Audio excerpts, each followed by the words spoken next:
Hello friends, welcome to my channel. ఇంకా విక్కీని అయితే రౌడీలు పట్టుకుంటారు. విక్కీని చూడగానే గన్స్తో విక్కీ మొత్తం రౌండ్ అప్ చేస్తారు. దాంతో ఒక రౌడీ ఇలా అంటాడు, అరే వీటితో పాటు వీడి పిల్లం కూడా ఉండాలి కదా, ఎక్కడికి వెళ్ళింది, లోపల ఉందేమో వెళ్ళి చూడు అని రౌడీ అంటాడు. నాకు మీ గురించి మొత్తం తెలుసు కదా, అందుకని నా భార్య నేను అప్పుడే పంపించేశాను, తను లేదు నాతో పాటు అని విక్కీ అంటాడు. మరోవైపు పద్మావతి అక్కడ లోపల దాక్కొని ఏడుస్తూ ఉంటుంది. వీళ్ళు విక్రమాదిత్య గారిని ఏం చేస్తున్నారో, ఆయన ఎలా ఉన్నారో అని బాధపడుతూ ఉంటుంది. ఇంతలో పద్మావతి ఉందో లేదో చూడడానికి ఒక రౌడీ అయితే లోపలికి వస్తాడు. అక్కడ పద్మావతి దాక్కోవడం చూసి ఒక్కసారిగా షాక్ అవుతాడు. ఇదేంటి మీ ఇక్కడే ఉంది, ఇప్పుడు నేను అన్నకి ఏం చెప్పాలి అని రౌడీ ఆలోచిస్తూ ఉంటాడు. ఆ రౌడీని చూసి పద్మావతి ఇలా అంటుంది, అన్న మీకు చేతులైతే మొక్కుతానన్నా నన్ను వదిలేయండి, నేను ఇక్కడ ఉన్నానని వాళ్ళకి చెప్పకండి, ప్లీజ్ అన్న ప్లీజ్ నన్ను వదిలేయండి అని పద్మావతి బతిమలాడుతూ ఉంటుంది. ఇంకా రౌడీకి ఏం చేయాలో అర్థం కాదు. ఇంతలో ఆ రౌడీ వాళ్ళ భార్య నెక్లెస్ తెమ్మని చెప్పింది గుర్తుకు వస్తుంది. ఈమె ఇక్కడ ఉన్న విషయం వాళ్ళకి చెప్పకుండా వీళ్ళ దగ్గర నుంచి డబ్బులు తీసుకుంటే నా భార్యకి నేను నెక్లెస్ కొనివ్వచ్చు, వీళ్ళకి నేను హెల్ప్ చేస్తాను అని రౌడీ అనుకుంటాడు.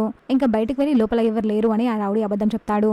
తర్వాత పద్మావతి రౌడీతో ఇలా అంటుంది, అన్న చాలా థ్యాంక్స్ అన్న, నేను ఇక్కడ ఉన్న విషయం వాళ్ళకి చెప్పలేదు, నీకు ఎంత డబ్బు కావాలని అంత డబ్బు ఇస్తాను, నన్ను వదిలేయండి అన్న అని పద్మావతి అంటుంది. చూసాక ఫ్రెండ్స్ మరి ఏం జరగబోతుందో. ఇలాంటి జెన్యూన్ అండ్ రెగ్యులర్ అప్డేట్స్ కోసం మా వీడియోకి లైక్ చేసి ఛానల్ సబ్స్క్రైబ్ చేసుకోండి.